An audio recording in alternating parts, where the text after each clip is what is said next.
Welcome to the Double Dribble Podcast with Dubin and Dakil. That's Jared Dubin, author of Last Night in Basketball. Make sure you are a subscriber to it, because I'm just going to tell you right now, it's great when it jumps in your inbox in the morning.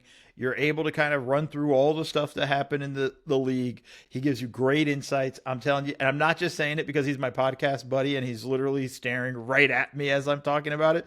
I've been a subscriber for a while. Make sure you guys are checking it out. It's awesome stuff. I'm Mo Dakil, former NBA video coordinator with the Clippers, Spurs, Team Australia. I do videos for Offside. I'm a contributor for NBA TV. And Jared, I'm coming to your coast. So all the complaints you've had before about late night West Coast games and things like that, starting Wednesday night, I will be on the East Coast and I can sympathize with your pain. And I will be able to have the same complaints about how late everything is. And speaking of late, it is late where you are now. We're recording this Sunday night, so it's like 12:20 Jared Standard Time. Yeah, you won't have the 11 o'clock Eastern Time games on Tuesday night that we got throughout the regular season, so you won't have the real ridiculous experience, which I would just watch the first half of those games and then watch the second half in the morning, unless, like I did about 35 to 40% of the time, I forgot that the late game was on Peacock only and not on NBC. And I would leave the TV on NBC until after the game started. And then the Peacock app that I have on my TV for some reason doesn't let you rewind. So then I would just watch the whole game in the morning. There you go.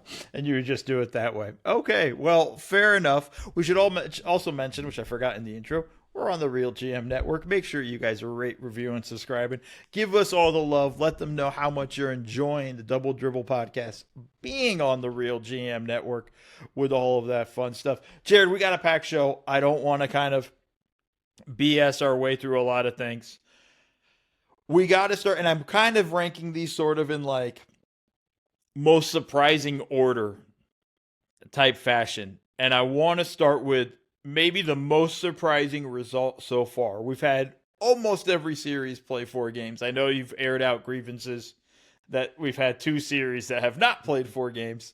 But the most surprising one so far, there's no question, it's unanimous across the board. It's Denver being down 3-1 to Minnesota and losing game 4 in a way of which, like, it feels like they're cooked. And what I mean by that, DiVincenzo tears his Achilles, which is gut-wrenching. And we all, I think, the moment it happened, I think everybody was like, threw their hands up in the air, like, you got to be kidding me.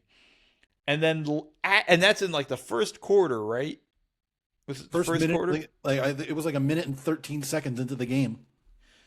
Right. So it's like brutal. And then towards the end of the first half, Ant hyperextends his knee, and now he's out.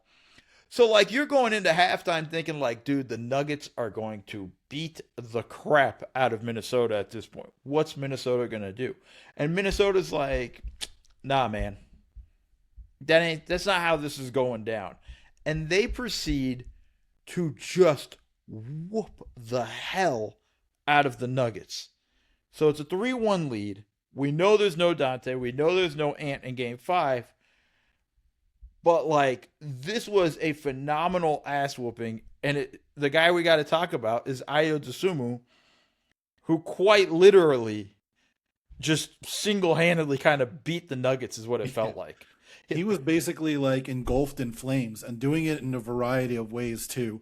Catch and shoot threes on the move, floaters, beating guys off the dribble on closeouts, getting out in transition, getting pick and roll walk-in threes, getting pick and roll floaters in the lane over Jokic, like just basically doing a little bit of everything. And what a trade that was. Rob Dillingham, Leonard Miller, and 4 second-round picks, I think it was. Well worth it, I would say. He basically won them a playoff game and probably puts them into the next round. Like, are they going to lose 3 in a row now? We'll see. But, man, like, what an absolutely remarkable performance. I think I saw it was, like, the second most points off the bench in a playoff game ever. It's like 79 or something like that. Like, the number was, like, in the number of years from, like, the last time something like that happened. I think was absurd. And I think it was just sort of the stuff that was crazy was just like he got everywhere he wanted on the court without any trouble. And I think that was the thing that was kind of fascinating when you watch it. And yet, that's not the biggest story of the game, right? Do you want to tell the biggest story of the game? We got to start at the end, I guess, right?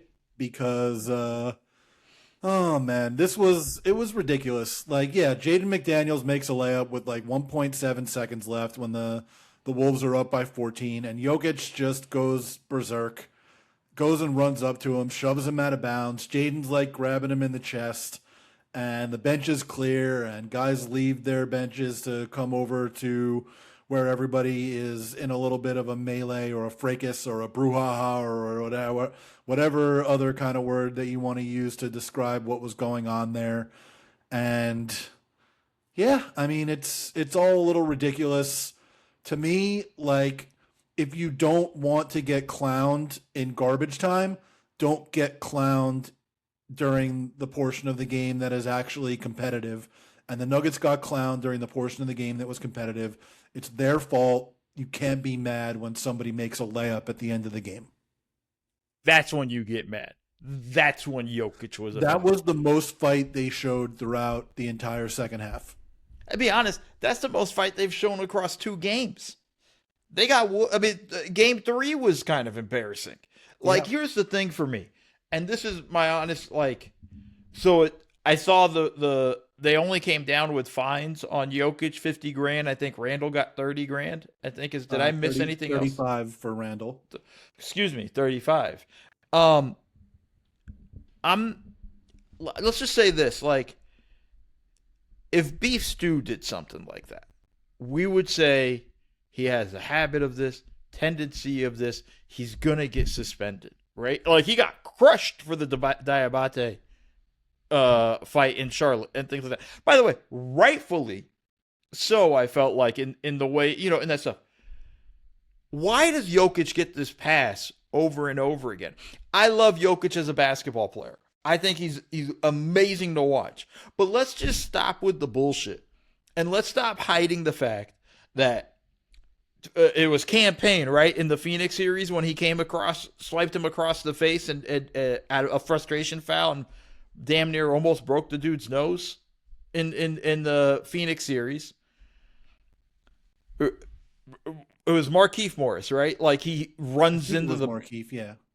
It's one of the Morris brothers. Basically, after a hard foul, gets pissed off, at a dead ball, runs right through him, right? And, like, Markieff gave him a hard foul. Okay, cool, whatever. But, like, he only got 2 games for that. Like, at what point? And there's probably more I've forgotten, but those are, like, the 2 that stand out.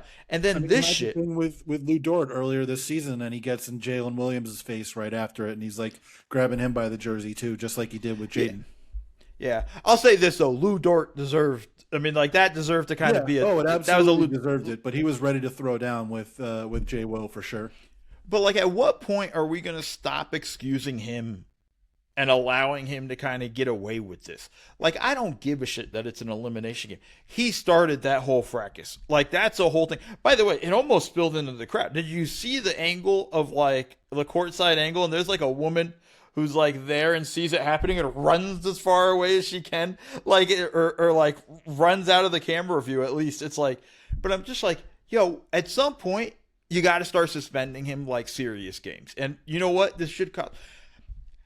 It was a turnover that the Nuggets had, I think, or off of a rebound. Mike Conley kicks it out to McDaniels. No Nugget anywhere nearby, and he goes for a layup. Not a dunk, not a showboating dunk, not a 360 dunk, whatever. After it goes in, Jokic goes running from the opposite sideline to chase him down. Right? And then starts all of this brouhaha. I'm sorry, dude. Like, this is bullshit. Like, he should have been suspended for the next game. I'm tired of this. Like, you got to start taking control here a little bit. You can't allow him to keep doing this. How many more times are we going to let him do things like this? As a Knicks fan who remembers the series against the Heat, I'm just going to say that there should have been staggered suspensions, multiple games for all of the guys that left the benches. I'm sorry, but that's how we do it in the NBA. None of these guys should be allowed to play in Game 5, Game 6, or Game 7. You should have to spread them out so that they're not all suspended for one game so you can make it fair or whatever. That's just the way it should be. Yeah, but I just think this was Ed, like he started this whole thing. Like honestly, like I don't think there's any way to kind of look at it like I honestly No. think he should have been suspended. It's Bush League. It was Bush League. I will say, though, just more importantly than even this at the end of the game, like, this was a pathetic showing in the second half from the Nuggets. Like, they looked old and slow and unathletic. It reminded me in a way, like, it's on a smaller level, but it reminded me in a way of the 2012 series between the Thunder and the Spurs, where at the start of Game 3, the Thunder just remembered that they were so much more athletic than the Spurs, and they just blew them off the court for the next 4 games in a row after they had lost games 1 and 2. What's happened in the last 2 games of this series kind of remind me of that. And it's even more pathetic for the Nuggets because they didn't have Dante or Anthony Edwards for the second half of this game, and the Wolves were still so much more athletic than them, so much faster than them, so much quicker to every loose ball than them, a step ahead of them in every sense of the word on both sides of the court. And it's crazy how quickly this Nuggets team has aged before our eyes, given what they were like 3 years ago. Well, I'm mad at myself to a large degree because I think after last season, I was like, this Nuggets team needs another ball handler. They need another guy that can kind of penetrate the defense a little bit, another guy that can get them into offense, can just bring the ball up the court, other than Jamal Murray. And I think the thing that's frustrating is like they never get that. They get Cam Johnson. I'm oh, great trade. I'm all in. Winners of the offseason. We both love that trade. Yeah, winners of the offseason. Bruce Brown, Jonas Valanciunas. But the thing is, and this is where I'm angry at myself, was like, but they never got that other ball handler, man. Like, and that's the thing I think that matters so much. They can't defend on the perimeter. I think not having Peyton Watson, we've talked about it before, is a big blow for them. But they're just getting blown by after blow by after blow by. Like, it's just ridiculous seeing all of this happen, where I'm looking at it going like, damn, man, like, it's and by the way, going at Jokic defensively. Oh, yeah. Like one of his worst defensive series in quite a while. It's like, yo, like, I don't know what he's thinking on the defensive end, but it ain't about getting stops because they're not doing any of that stuff. Like, it's in Game 3, it was awful. In Game 4, it was terrible. Like, this is ridiculous. Like, And like, straight up, he is getting punked by Rudy Gobert on both ends of the court. This is the other thing. Gobert, who I think we've all had our fun cracking jokes and being mean to Rudy. Rudy's outplaying him. Yeah. Plain and simple. Like locking him up. Yeah, and he grabbing offensive rebounds and finishing over him. He took a 3 because he was so confident. Like, that was out of control. That was wild. He's still throwing some wildly bad passes, by the way. Like, he's still doing a lot of dumb 2 more of the behind the back dribble handoffs in that game. It's ridiculous. He's doing too much. But I'm just like, dude, like, why? It is really kind of something to see. Like, watching this sort of break down the way it is. It's like, damn, dude, like, this is the type of stuff, too. Like, say they lose in 6. Say they get Game 5, and they lose in Minnesota Game 6. The massive changes are coming. You can't lose that series. You can't lose that series. And I don't know what the changes are, but massive changes are coming. Like, that's going to be the thing that's really the what I would keep an eye on with everything that they have, because it's just like unbelievable. And shout out to Minnesota, man. You lose Dante to an Achilles. You see Ant go down as you go into halftime, and you know that halftime locker room was a crappy vibe. Just felt shit. Like, just felt bad. Like, you just feel bad. Like, yeah. I've been in locker rooms when dudes get hurt, when I was a video guy, and like seeing it, like, it's just, the vibe is just down. Everybody's sad. And when it's an Achilles, and everybody knew it was an Achilles the moment he went down, it looked like Tatum's, and it's like, you just feel for the dude and like that's your teammate and stuff. God damn, they come out and they just whoop their ass. Like that was an impressive ass win from Minnesota. Yeah, we talked about Denver a lot, but way more, or no, it was more pathetic from Denver than it was impressive from Minnesota, but it was extremely impressive from Minnesota, especially because Ant was not doing anything before he got hurt. I think he was 1 for 8 from the field, and Right. Julius Randle was not doing much at that time either, and they were still staying in the game, and then obviously they come out and blow the doors off in the second half. Yeah, just a number of text messages in the group, different basketball group chats I'm in. Why isn't Denver up 15? Why isn't Denver up 20? Like, that's the thing. It's embarrassing on Denver's end, and it's really impressive on Minnesota's end. And I think that's the thing that you kind of walk away from. And I'm going to say it one more time because I just want to say it one last time. You got to start hammering Jokic here with these suspensions. This is ridiculous. Like, you got to stop doing this. This is him acting like a little child. I'm over it. I'm over it. It's bullshit. I'm over it. I don't care that it's an elimination game. He should have been suspended. Now, here's the other thing. And I'm going to ask you this and then let's move on to the next one. Can Denver win 3 straight? With the way we know the injuries and the lineups and things like that, can Minnesota get one more game? I think Minnesota can get one more game. I also think Denver can win 3 in a row, Right? Despite what we've seen the last 2 games. It's really kind of hard to sort of think about that. Like, with no starting backcourt, it's just going to be really tough for the Wolves to create shots. I know what Io did in this game was incredible, but the idea that he's going to do that every night, I mean, he doesn't need to do it every night. He just needs to do it once. You know, that's just need one more. They got 3 chances to win 1 game. You know, that's it. That's why teams up 3-1 win so often.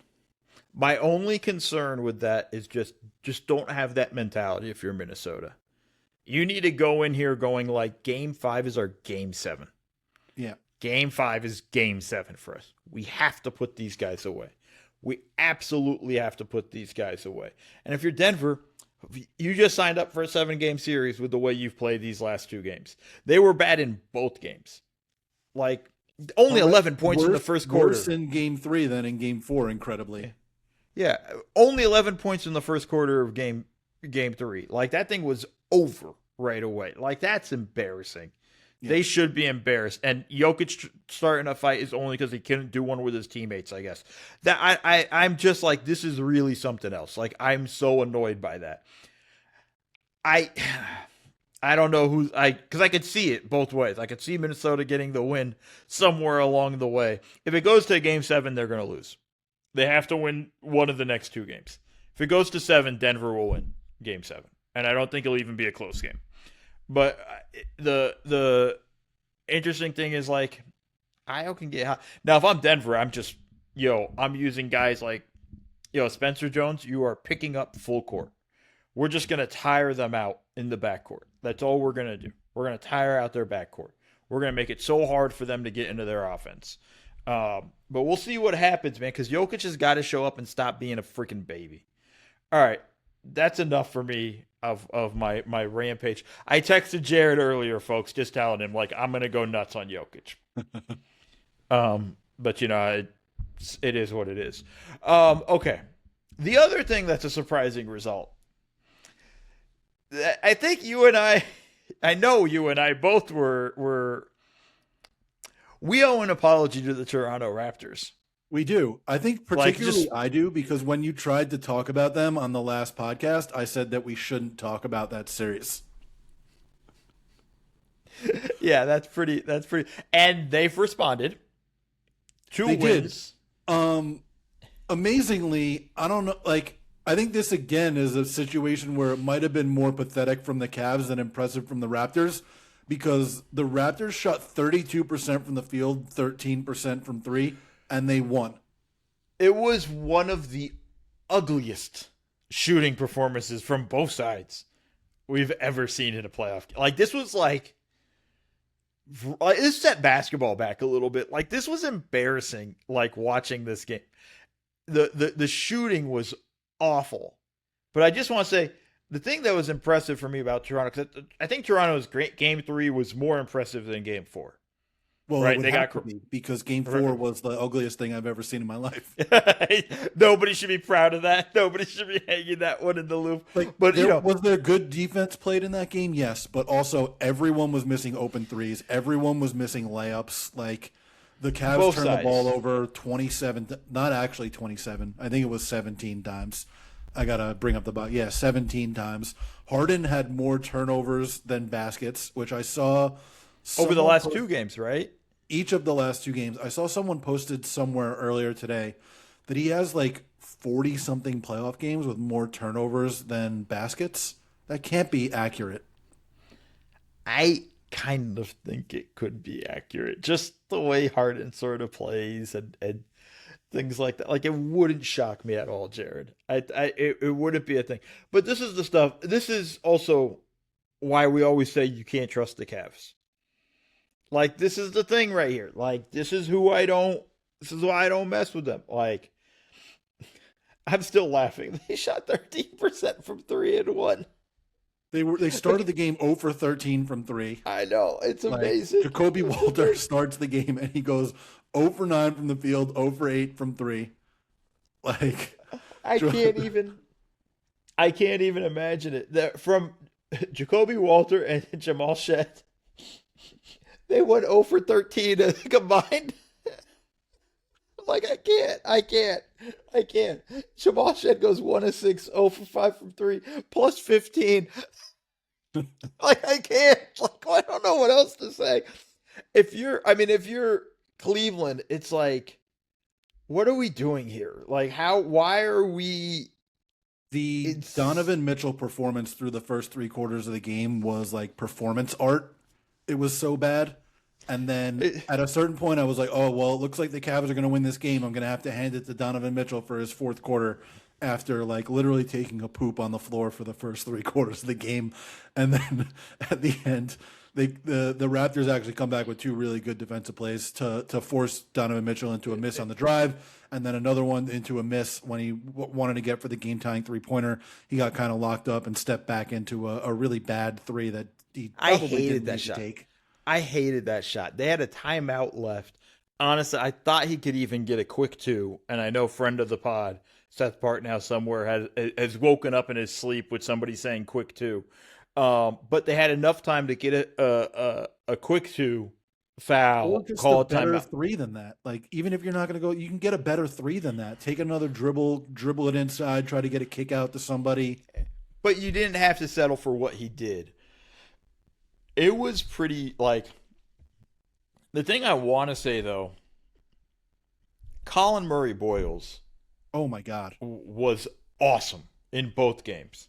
Career high, obviously playoff career high, because this is his first time in the playoffs, so like I hate that as a stat, but like 22 points on Friday night, and then tonight comes back 15 and 10. You know, pretty impressive, just sort of solid and physical. The question I always had, like, I didn't think their offense could compete, and apparently didn't need to. I think the other thing was, I think we talked, I just didn't think they were going to be physical enough with Cleveland. That was one of the questions I asked you before the series was like, are they going to be able to be physical enough with Cleveland inside to actually take some games here? And we both said no. And to be honest, they were. 21 offensive rebounds. Granted, there were so many misses. Like, there were plenty to get, but like, that's still, what is that? Like a 34% offensive rebound rate. Yeah, like, that's pretty damn good. Like, you're in such a good situation when you're doing that type of stuff. Like, and I felt like you could just feel the physicality of it, right? And they didn't make the lineup change I hoped for, right? Which I was saying put him in the starting lineup for Jamal Shed. Instead, they went with Jacoby Walter, you know, these last 2 games, and it's paid off. Like, he's been pretty good except for shooting and stuff. But like, you can feel the physicality. And I guess my question to you here is, you're Cleveland. How worried are you about this? I'm pretty worried. Like, the fact that they've been able to be the more physical team in the last 2 games, the fact that Harden and Mitchell have been mortal through these last 2 games, despite the fact that the Raptors don't really have guard defenders that make a ton of sense. I know Scotty Barnes has been on them more often, but that just means the other one is still being guarded by, Walter or at times Shed. Like, you should be able to get one of those guys off. Like what they were doing in pick and roll situations in the first two games of the series, where has all of that gone? Like, it can't be just because you're getting a little bit more size on the ball handlers that you can't get to any of that anymore. It's all stuck in customs. You got to cross the border. It's a whole thing. It's stuck in customs, Jared. I think that was the Mounties have gotten it and are holding on to it till they leave. I wouldn't be surprised if this was one of those series where the home team just won every game. Wouldn't shock me either. And I feel like that's something that Cleveland would do. But that would go back to, again, this is why I don't trust Cleveland. Right? Like, I don't have any faith in them. And again, as we go deeper into the playoff series, that just means more danger zone for James Harden. Right? Like, that's just one of those things. And I bet you he has a great game 5. I bet you he's unbelievable in game 5. I bet you they've knocked the doors off of them in game 5. Like, I think they'll just go the rubber band will kind of snap back into the right place, and they'll be shooting like 40-something% from 3. But I just think the thing is, it was just so empty the way they played. It was like a limp performance, is how I would describe it. Yeah. It was like this is what it looked like to play like your 5th game in 7 nights on the road, got into the hotel at 4 a.m. type deal. I don't know. It's just bad. Well, I also do you think the 2 days with the Toronto nightlife got to them? I mean, I don't think so, because they lost game 1, game 3-2, and weren't very good. So I don't know if that was a deal there. But one thing I also like for Toronto, like Ingram was awful. Oh my God! Look at this game. This has not been a very good series for him, I would say. No, and they must be so happy they gave him that extension before seeing him play last season. And between him and Jakob Poeltl, they just must be like, man, what great investments we've made for the future. Even RJ wasn't like that great. He had some big possessions down the stretch, and that layup he had to kind of cut the lead before the Scotty Barnes drive and foul was pretty damn. He's strong. been a big part of the physicality too, by the way. I think in these last couple of games, Yeah, that's been really important for them. And they switched the matchups, The other thing I'd say, there was a possession from Scotty Barnes, and we'll do a quick prediction. Although I said I think they'll win Game 5. Scotty Barnes had a possession where he stopped a Harden drive, switched, then went to double Harden, got a deflection, then closed out on Evan Mobley right after getting that deflection. I'm like, if that's the effort you get, that's how you win a playoff series. That's how you win that kind of stuff. And that wasn't his only ridiculous defensive possession of the game. First possession of the second quarter, the Cavs hit from Mobley to Mitchell on a wide open back door, and Barnes just recovers from 5 feet away to block it off the glass. It wasn't noticeable because they were doing the between quarters interview with Dean Wade at the time, and he was giving some really good answers. So nobody even wound up commenting on it, but it was a really, really incredible play. I love that. I love the between quarters interview. What do you have for Game 5, and do you think and why do you have the Raptors winning the series now? I still have the Cavs winning the series. I think it's going to go where both teams win their home games and it's going to go 7, and the Cavs are going to win it. It feels uncomfortable picking the Cavs and James Harden in a Game 7. Game 7, but it's the first round, so I feel like it's not quite as consequential as a later round series where you would expect the drop off for them to be more significant. Fair enough. I told you I think the Cavs will win Game 5. I think they'll still win the series. Wouldn't be surprised if it goes 7. Wouldn't be surprised at all in that way, because Custom's just going to keep taking the Cavs offense every time they come into come through the lane. Let's go to the other game that was surprising, or the other series that has a surprising result. 1-8 series. Orlando, the 8th seed, has a 2-1 lead on Detroit. And again, I was blown away by their offense. And let me rephrase that. I was blown away with how poorly Detroit handled dribble penetration in this game. I thought both the dribble penetration and guarding the 3-point line was really bad. I know Desmond Bane, one of his threes was like a ridiculous turnaround from the corner, but Yeah. I'm pretty sure the other 6, they just left him alone wide open behind the arc. Like, But a lot of the go ahead. But all of that was off dribble penetration. Like the Yeah. thing I kept watching over and over again was first they were passing by the first defender over and over again, which then would lead to Jalen Duren coming over to block. I saw some people trying to shit on Duren for like not getting enough rebounds. I said no, because he had to stop every time he had to stop the penetration every time, and it's He's giving still up getting bumped dunks by Wendell Carter on the glass, though. Like, Oh, for sure, but like he's also completely out of position every time because he has to go because they're not stopping the ball. Like they can't stop penetration at all, and that's leading to stuff where it's like, okay, guys are shading over early, cool. The kickout's wide open for the above the break three. We're getting easy lanes to the basket. Like I'm watching it, going like, you guys just like no defense whatsoever in the front line, and I was kind of like watching it, sort of like, what the hell am I seeing? Like. I kept posting things going like, and here's another one, and here's another one. And I was DJ Khaled, and another one. Like it over and over again. It was just ridiculous watching how poorly they defended the perimeter. yeah, I kind of couldn't believe it because that's just not the Detroit team that we saw throughout the entire regular season. I don't know what's going on there. When you make the Magic look like an offense that has a pulse, it's concerning.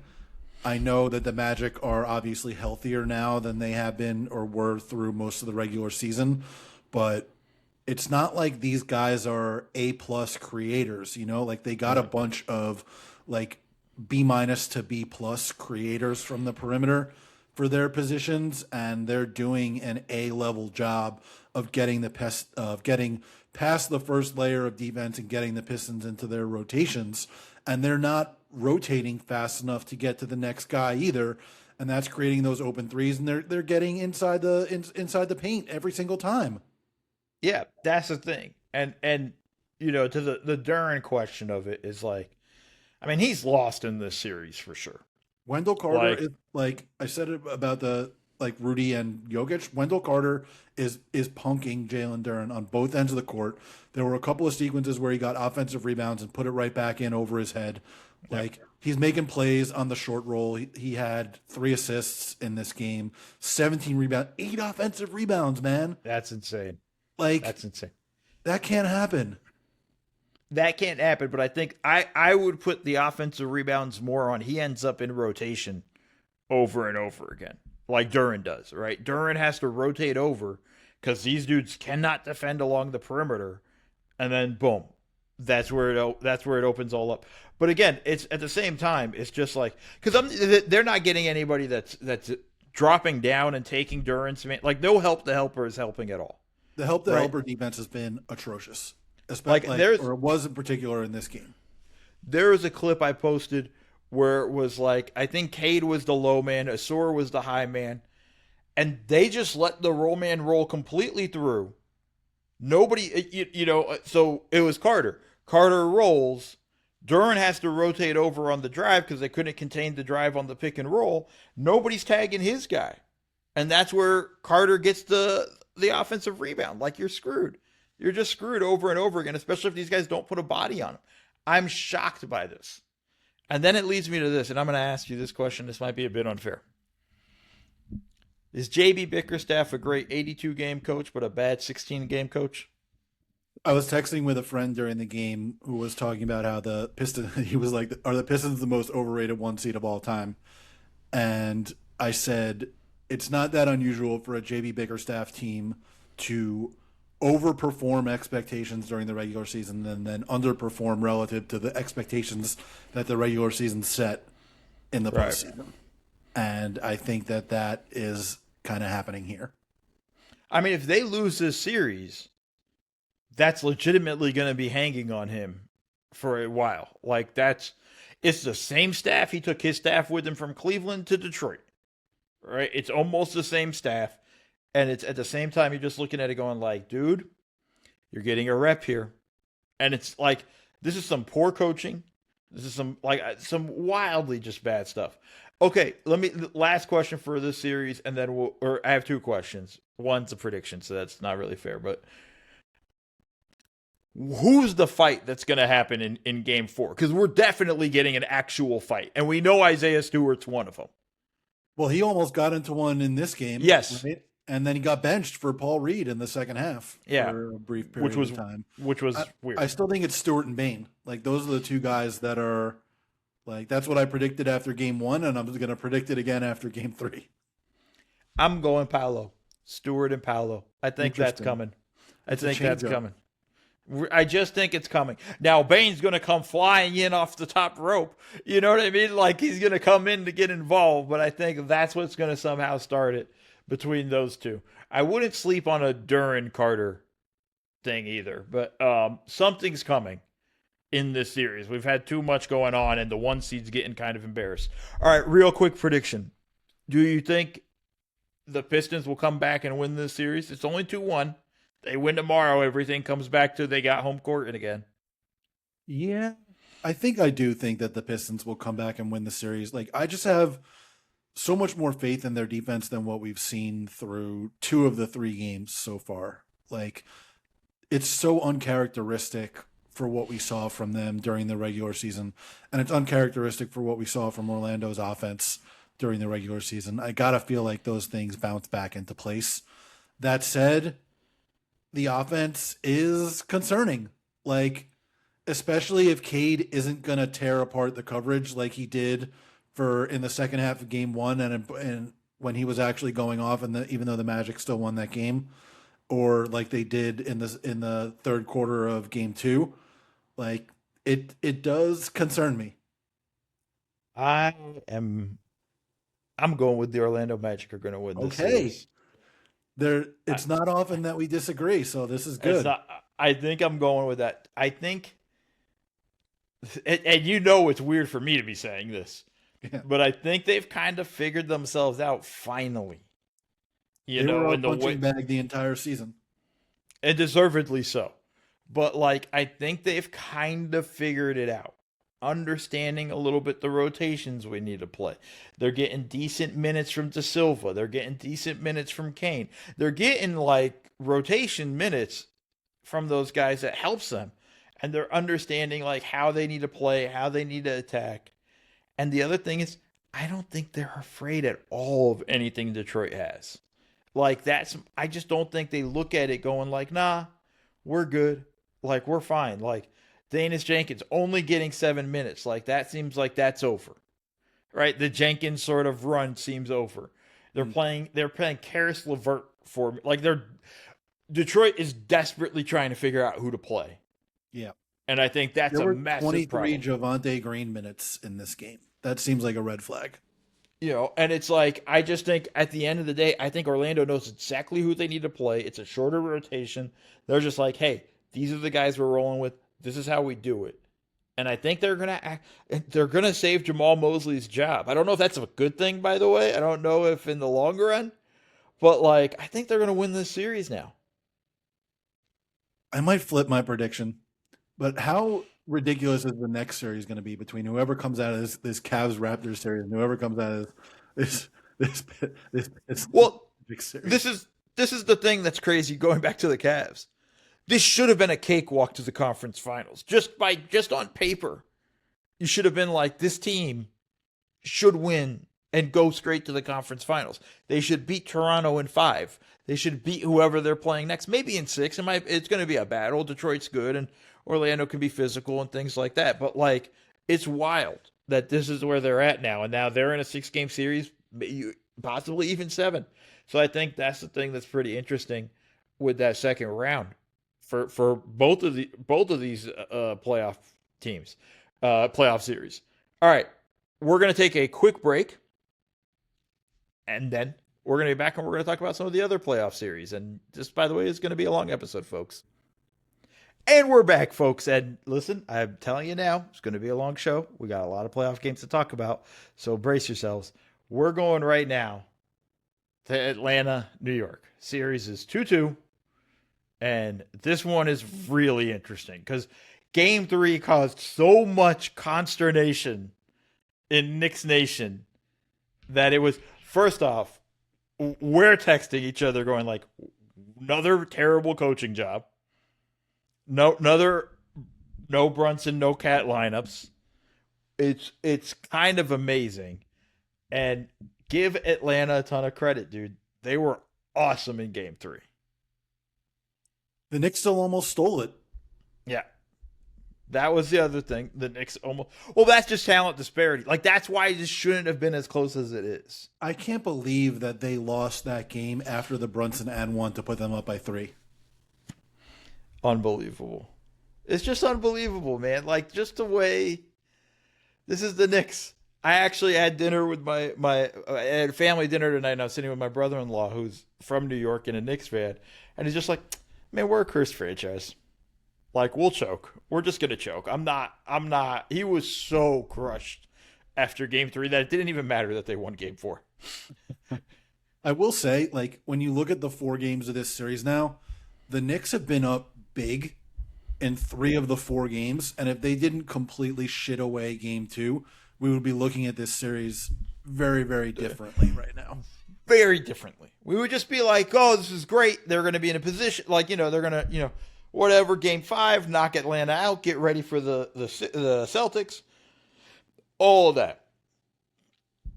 The panic level, especially with Bridges. I mean, let's just talk about that for game 3 real quick. Yeah. About midway through the 4th quarter, bench Bridges. McBride comes in, and we don't see Bridges again the rest of the game. Go ahead. I looked at it and was just like, wow. Like, I get it. Bridges was playing terribly. He had more turnovers than points, assists, and rebounds combined. Yeah, he was awful. Wasn't like McBride was all that much better.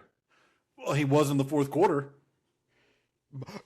By luck. You benched him for McBride, who was just as shitty going into it.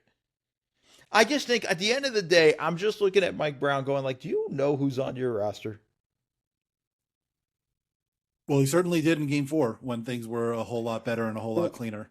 We'll touch on that in a second, but like, 'cause I think game 4 is the turning point for the Knicks. But just looking at game 3, I think the other problems with just sort of the way this kind of sort of fluctuates, it's got no feel for the team. Like, I don't feel like Mike Brown has any real feel for the team. And I think that's really what's holding them back more than the actual guys. They had all year, I might have been texting with you, or I might have been texting with somebody else, where we were talking about the Mikal Bridges situation. And I'm like, yeah, he was shitty in this game. Mike Brown has mismanaged him all season long. And I would say the same thing with, Tibbs a while, I was saying it last year with Tibbs. It's kind of like shocking to me that like this was a guy you needed from the beginning of the season, and you really don't have a plan. And when they say like, well, look, he's doing nothing when it's him and the other, and when he's on the floor, with like to start the 4th quarter in that lineup, I'm like, yeah, it's a shitty lineup. He should be out there with Cat. I can't believe that through 2 years with the team, he hasn't been the guy that plays with the second unit, so you can get the ball in his hands some. Granted, but even when it seems like he's forgotten how to dribble, so maybe that doesn't work. But I can't believe that wasn't the plan from the jump. It doesn't help, and it led to a lot of questions going into Game 4. Mike Brown agonizing over the starting lineup for there to not actually have been a change. I think like was kind of silly on his part of like, I'm not revealing it till 30 minutes before tip and da-da-da. Secrecy and all. Keep the same lineup anyway. Yeah, exactly. Like it wasn't. But then like, Bridges plays even fewer minutes in Game 4 than he did in Game 3 because he comes out a few minutes. Like he takes his normal rest a few minutes into the second half. Then the Knicks go on a run, and then he just never comes back in. Yeah, and it's like I honestly like this is a dude you're gonna need in the next series. Yeah, you don't shatter his confidence, right? And I get it. Wasn't playing well, all that stuff. You gotta get first off when he was struggling in the regular season. You needed to find a way to get him through it, and they just didn't. And I think that's Part of it's the player. There's no question about it, right? The players are struggling, whatever, things like that. Coaching is not helping him right now. But the biggest difference in game 4 from game 3 had nothing to do with Mikal Bridges. Had to do with how they ran their offense. And if you're a subscriber to Last Night in Basketball, you are going to understand that. And you would have been ahead of the curve of this podcast. Jared, what did they do differently? Yeah, I did the film findings video for Last Night in Basketball. Now it's yesterday morning because it's 1:06 a.m. as we're recording this. So yesterday morning on Sunday morning, I did the video where they just ran so much of their offense through Karl-Anthony Towns at the elbow and at the top of the key. And the Hawks couldn't contain him off the drive, and Onyeka Okongwu couldn't keep him in front of him. Jonathan Kuminga couldn't keep him in front of him. Tony Bradley couldn't keep him in front of him. And he was just getting wherever he wanted off the dribble, both for baskets and fouls. And then he actually was passing on the drive, which basically never happens. I dropped this stat in the video. Out of like 160-something guys who averaged at least 5 drives per game during the regular season, Towns had the 4th lowest pass rate on the drive. And he had 3 assists on the drive in the game against the Hawks in game 4. And then the Knicks kept running this one set where they would enter the ball to Towns at the elbow. Jalen Brunson would cut through the lane, set a back screen for OG Anunoby. Towns had 2 assists on that and another pass that got to OG but wasn't an assist because I think OG got fouled. There were a couple of improvised backdoors where Towns had the ball at the top of the key or the elbow. Like, so much of what they were doing was running the offense through Towns rather than, like we saw in game 3 and in game 2 down the stretch, just asking Brunson to bring the ball up the court and initiate the offense from a foot over half court while Dyson Daniels or Nickeil Alexander-Walker was harassing him for the entirety of the fourth quarter. They actually ran some stuff through other guys, mostly Towns, and it worked about as well as you could have possibly asked for. Yeah. And that, by the way, and I'll give him credit, that's good coaching there from Mike Brown. Finally, a little bit late. Coming into the series where the Hawks didn't have an answer for Towns, and they had multiple answers from Brunson. This had to be a Towns series and not a Brunson series. I'm not going to lie to you. I was thinking about, like, this is probably going to have to be a Towns playoffs. Really. I mean, depending if they get past Boston. and get Boston next round, like, Keita is not an answer for him, Vooch is not an answer for him, and Garza is not an answer for him. Yeah, which means probably the Celtics are going to guard him with Tatum or Brown. Yeah. And the Knicks are going to have to figure out how to do the thing where the center is guarding Josh Hart. Yeah, and they'll have to figure their way through that and so on. But, like, even that series is going to be a Cat series more than a Brunson series.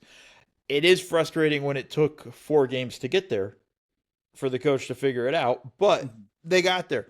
Because I'll be honest, there are times they don't get there. When everybody else is like, this is what you need to be doing, and the times they don't get there, he got there. Now, let's see if they stay there in Game 5 is really the question. Because the other side of it, too, is like there were times where Brunson was like, no, man, I need to have the ball. Like, there was like Brunson. Did you see the fight between Brunson and Rick Brunson? I saw like them kind of jawing at each other. Bickering at each other. Someone was doing like the lip reading, like, and it was Rick saying, like, I'm trying to help you or something along those lines. He said that, and I think at one point he told him to shut the fuck up or just shut up. Right? It was something along those lines. By the way, I loved it. It was so fun to watch. Father-son coach. Okay, let's do it. Like, we've been waiting for this for a while. Is Jalen going to march into the office and demand his dad get fired in the office? I don't know. It's just fun drama. It's not going to happen. I'm just playing around, folks. But I thought it was enlightening, though, because I did kind of sense a little bit from, like, Brunson going, like, He's trying to find his way into the series because it hasn't been, like, since that first quarter of Game 1, it hasn't been a particularly good offensive series for him. And obviously, offense is where he's going to make his mark on any series because in Games 2 and 3 in particular, he's getting roasted defensively. I thought he did a much better job in Game 4. I thought the Knicks for most of Game 4 defended like they did in the fourth quarter of Game 1, which was another significant thing that played into them winning that game, obviously. I mean, it through 3 quarters, the most points the Hawks had in a quarter was 24, and that was in the second quarter. Like, they did a good job defensively. And I think they locked in defensively, and I think that was an important thing a distinction with what they had going. Well, So like changing the that, matchups was an important thing too. Like they got Brunson off of CJ for most of the game. yeah, that's. I mean, again, things that pretty obvious you should have been working on, been doing the whole series, but nonetheless, they got there. I'm fascinated to see what Game 5 brings for this team. And this is going to be really an interesting one. I'm curious to see. All eyes are going to be on Bridges, and I'm kind of ready either for Bridges to really shine or for him to suck and the Knicks fans to start booing him. Either one, I would say the latter seems probably more likely, just given the way things have gone for him. But it wouldn't surprise. Like he had 8 quick points in this game. Like Yeah. when he was on the court in this game, he played well. He just wasn't on the court very much. Yeah, it was weird, and I think it'll be a very weird thing to see how this kind of continues as we get going. Prediction for Game 5? The crowd will be very antsy. Like if Mikal misses Yeah. his first shot, there's going to be like the groans are going to be like I'm going to be able to hear them from here. Not on TV, folks. He means in his living room from the Garden itself. All right. What's your prediction for Game 5 besides an antsy crowd? I think I'm going to take the Knicks. Like I said, they've been up big in 3 of these 4 games. They've outplayed the Hawks pretty significantly through the balance of the series. I'm going to take them to win that game at home. Yeah, I'm with you on that. I think they win it. I think they go up 3-2. I also took the Knicks in 6 for the series, so I would have to then take them to win the next 2 games. I think you did too, right? I did too. I would expect them to. I think this also, again, and I just say it all the time, the Knicks don't do anything easy. No. It's going to be hard. Even when it should be easy, it's going to be hard. It's going to be hard, folks.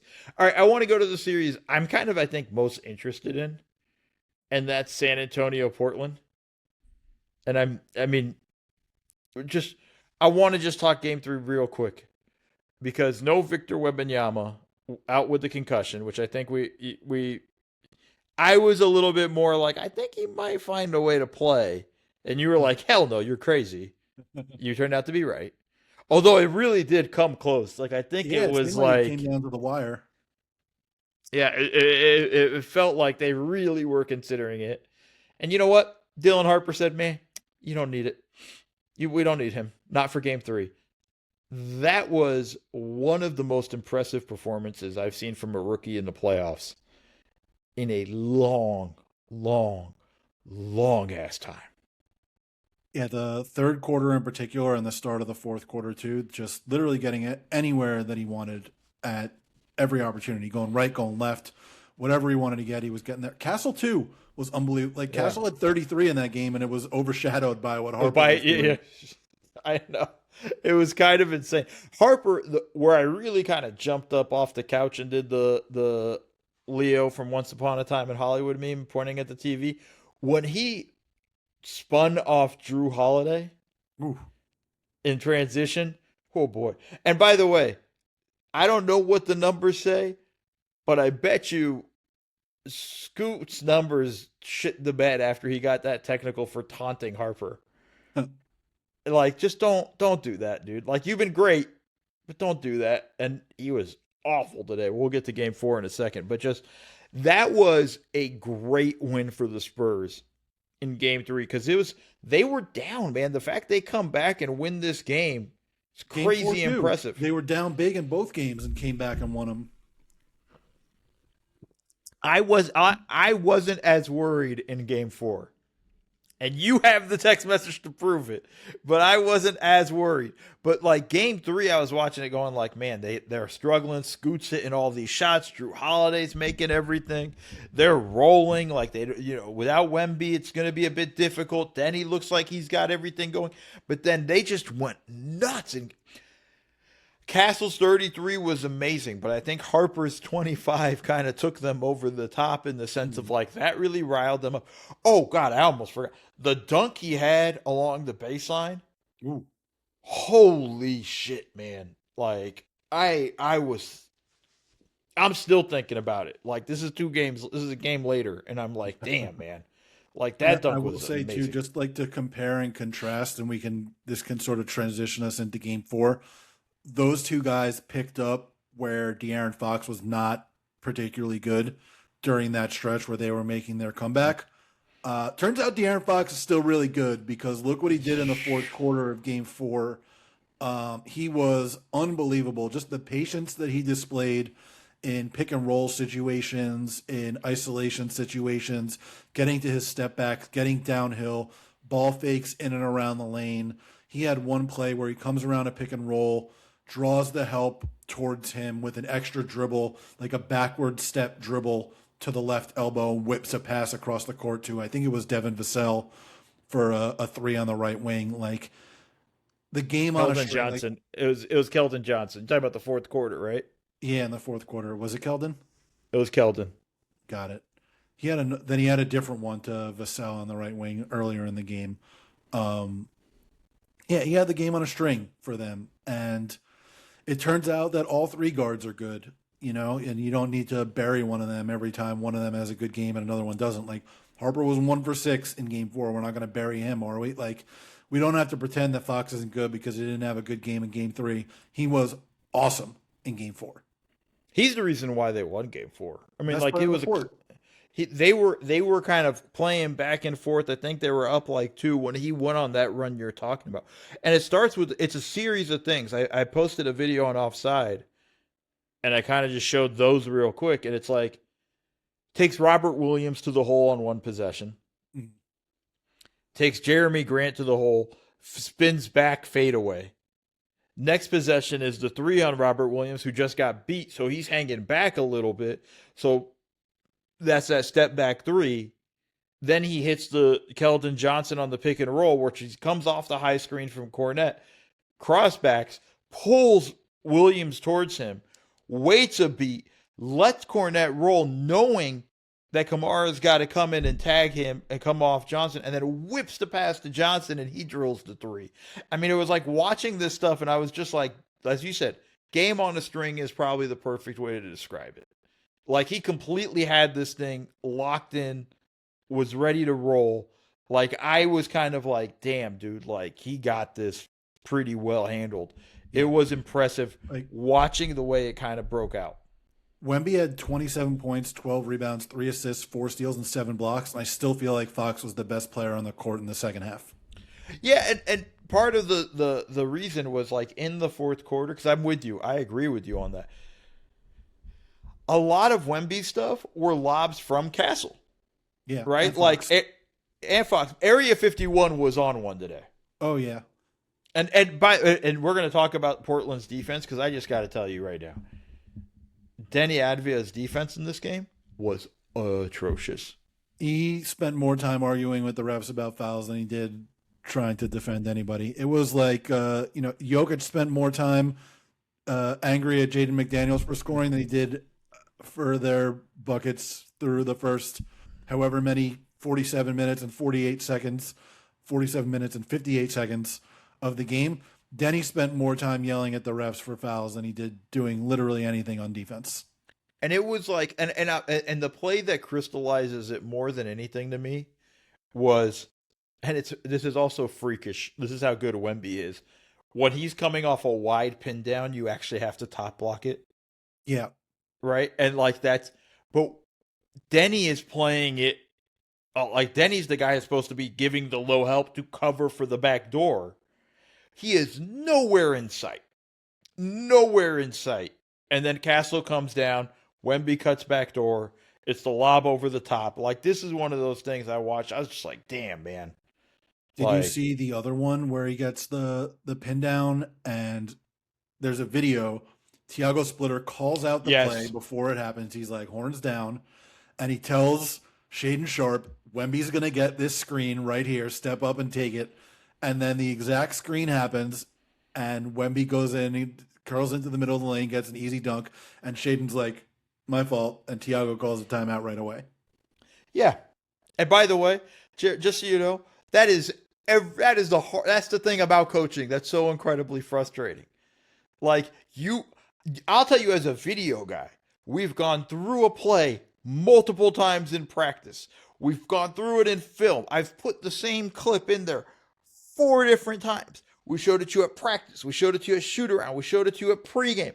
We've walked up to you specifically and told you, Watch for this play. We walk through it and shoot around.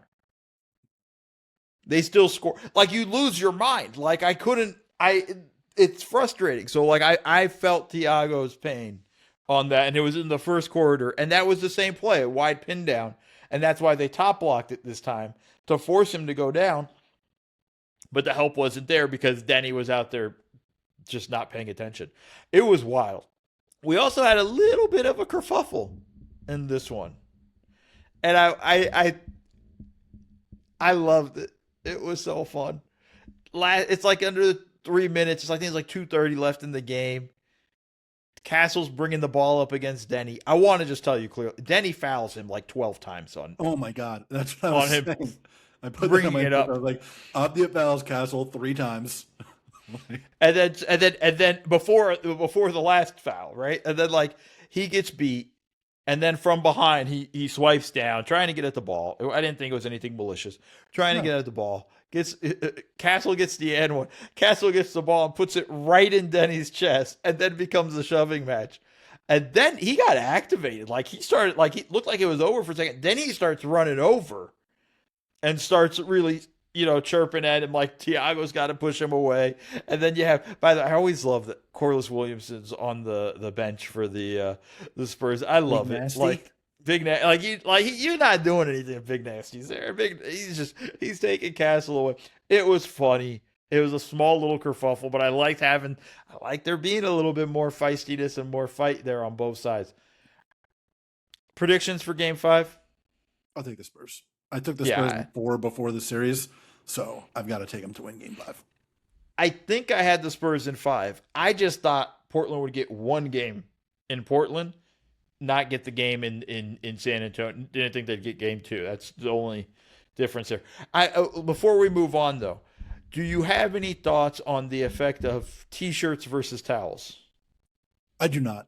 I do have some thoughts on the effect of Robert Williams versus Donovan Clingan.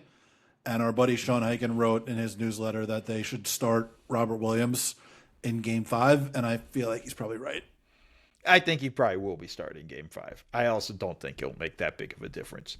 But he's certainly been a lot better than Clingan, and this seems like a series that favors him and his athleticism more than Clingan. Yes, for sure. For sure. I think so. I think that's going to be a big one as they get going, and maybe it's Hansen Young. All right, we should move on as I'm beginning to throw that one. Let's go through this one quickly.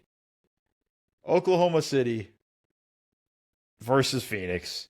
And, I mean, like, at the end of the day, man, there's just nothing the Suns can do. No. I mean, especially when Shea goes 15 for 18.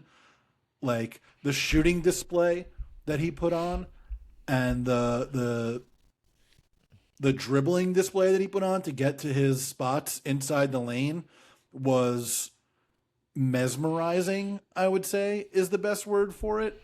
And then obviously on the other, like, the Suns only turned the ball over 11 times, but they still couldn't really do anything offensively. Like, I just don't know what you do against this team. If you're the Suns, nothing. You don't have anything for them. You don't have any of the stress levels for them. And I don't think they can defend Shea. And like you just saw, and forget about all the foul merchant stuff that people want to talk about with Shea, things like that and all that stuff. If you can't stop him from getting to his spots, you're not going to beat him. It's just that simple. Nate Duncan pointed this out during the game. Shea got called for the off arm once early in the game, and then he got called for it again early in the third quarter. And he did the rest of the game. He just didn't do it where he throws the off arm all the way out. Right. Like, one of the things that he's really good at is throwing that off arm, but keeping the elbow tucked in so he can create the space that way. That's why he doesn't get called for it, is because he doesn't throw it all the way out, which Devin Booker throws it all the way out and gets called for it all the time. Jason Tatum throws it all the way out a lot and gets called for it way more often. Shea does a really good job of keeping the elbow tucked, despite the fact that he's using it to push off. And that's why he doesn't get called for it as often as people would like. But he threw it really hard and really far twice, got called for it both times. There was a third one that he got away with that was like incredibly obvious on Colin Gillespie that he got away with.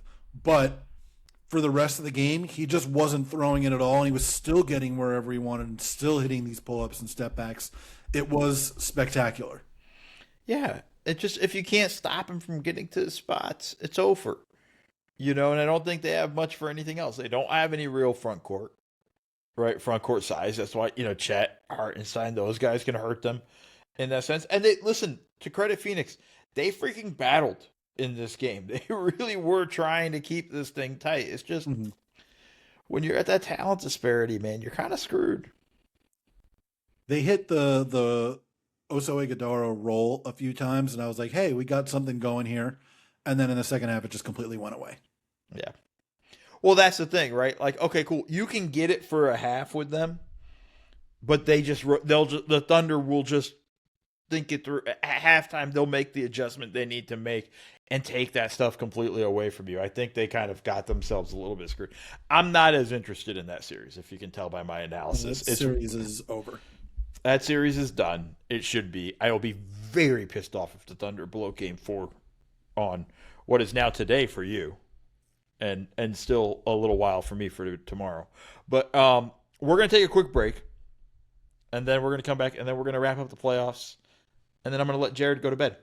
How was that? I don't know how that sounds for other people, but we're going to try to get this done pretty quick here. So we'll be right back.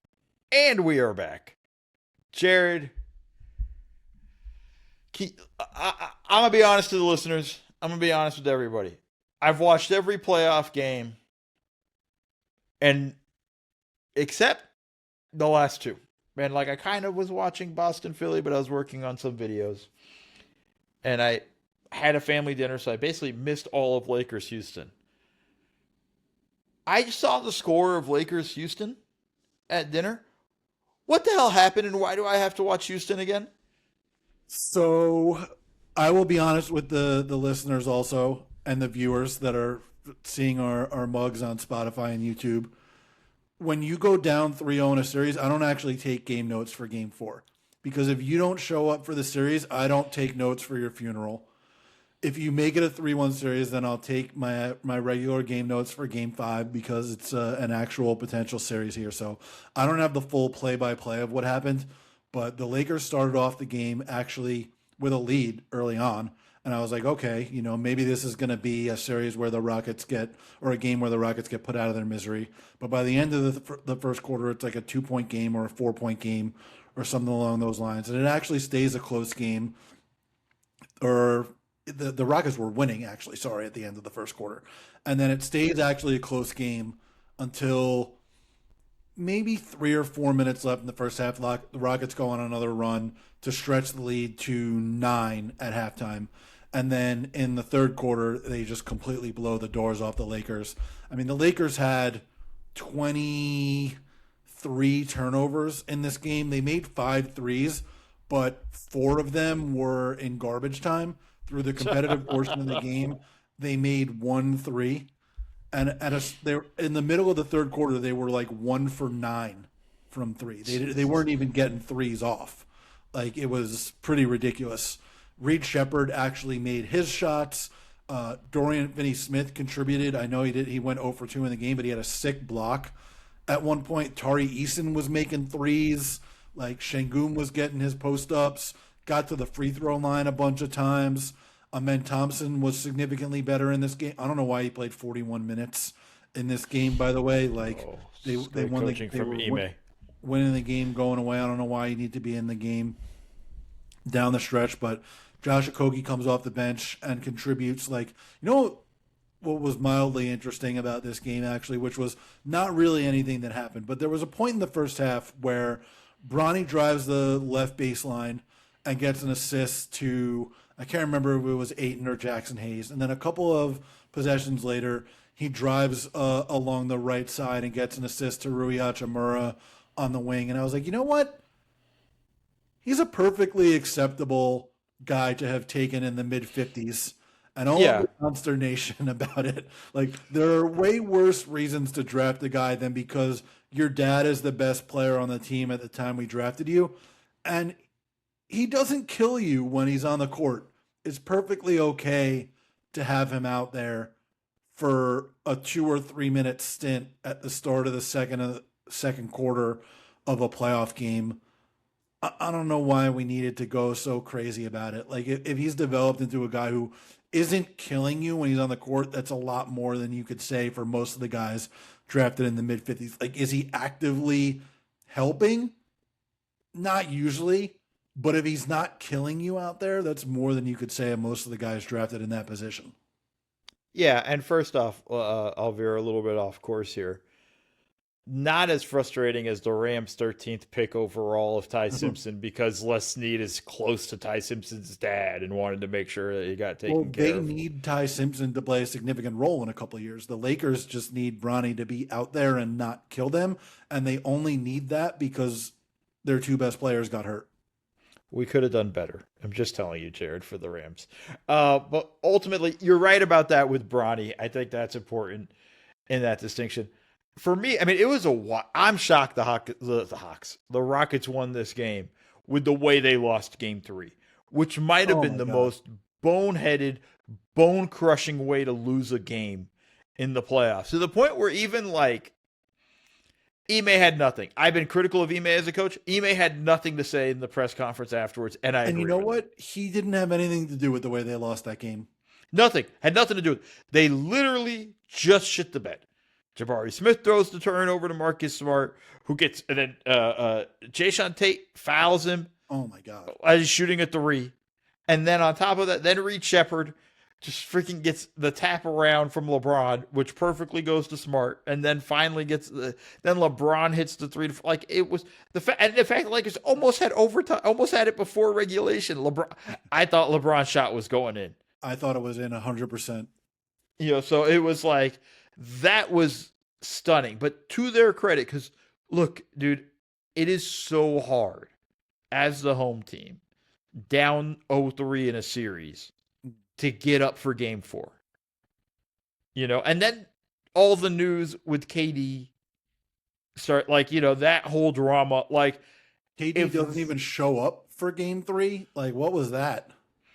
That's weird. I think that is whenever their season is over, and I think I'm going to predict it now. I think they lose game 5.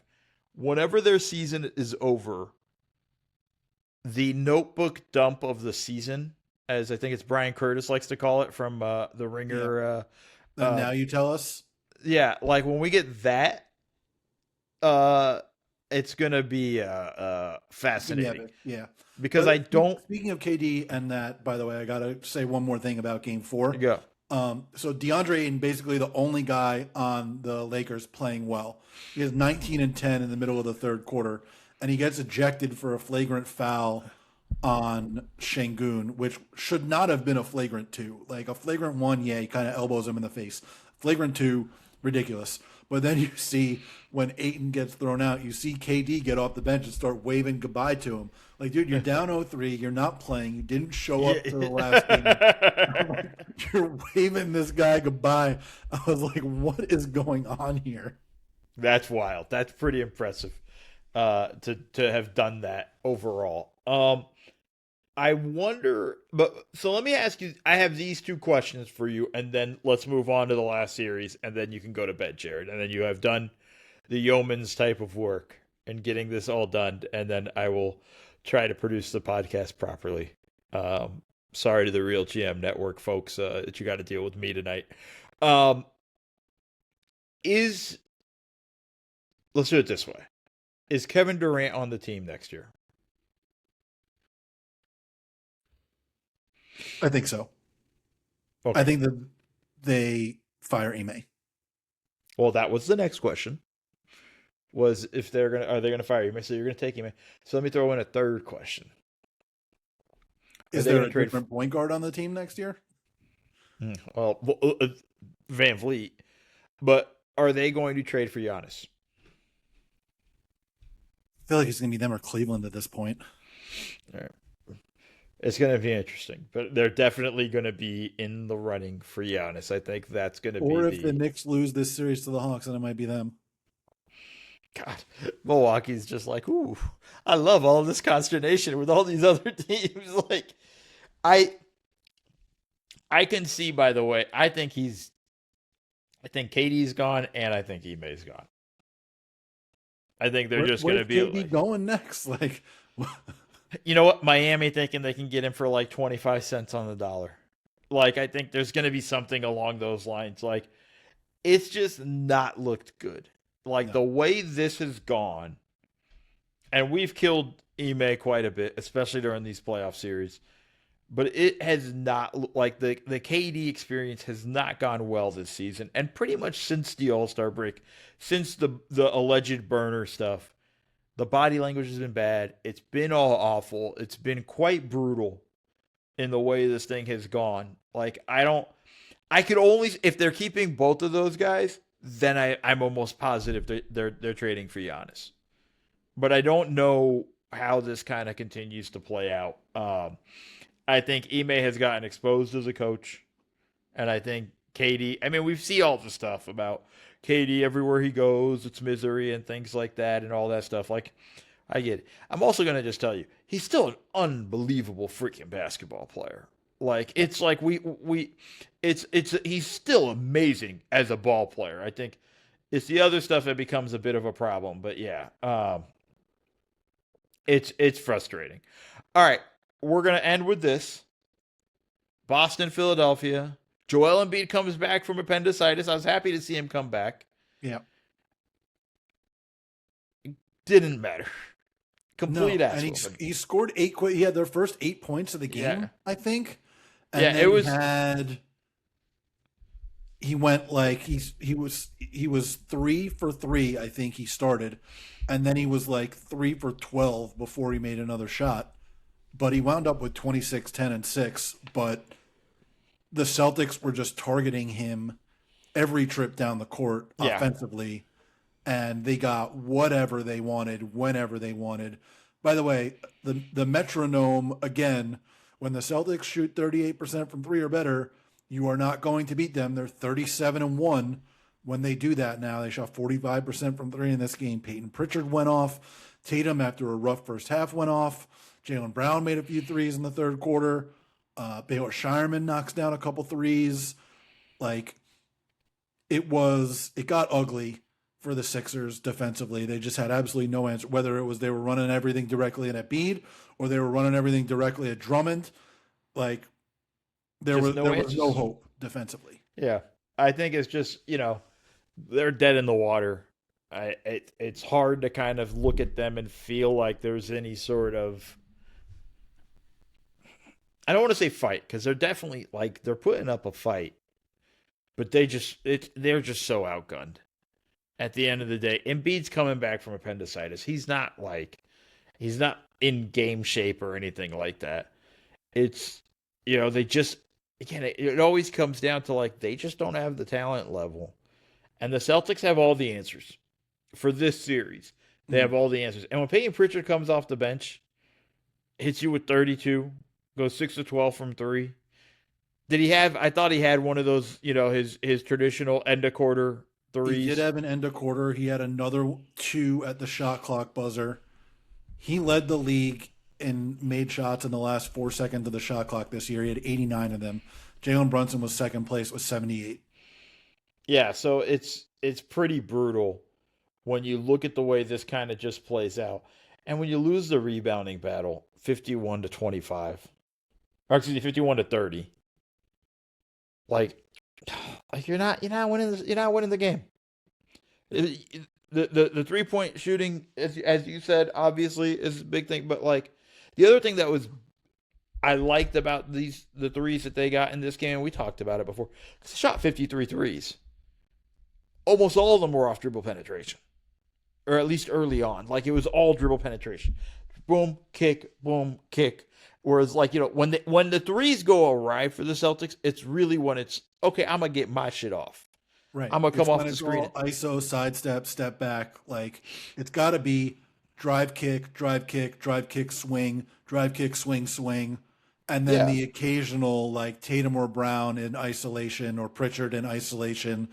Like, that's when you can get some of those, but it's got to be, for the most part, getting downhill so that you draw help and get the defense in rotation and get off your threes that way.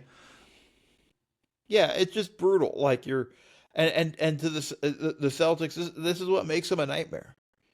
they defend their asses off.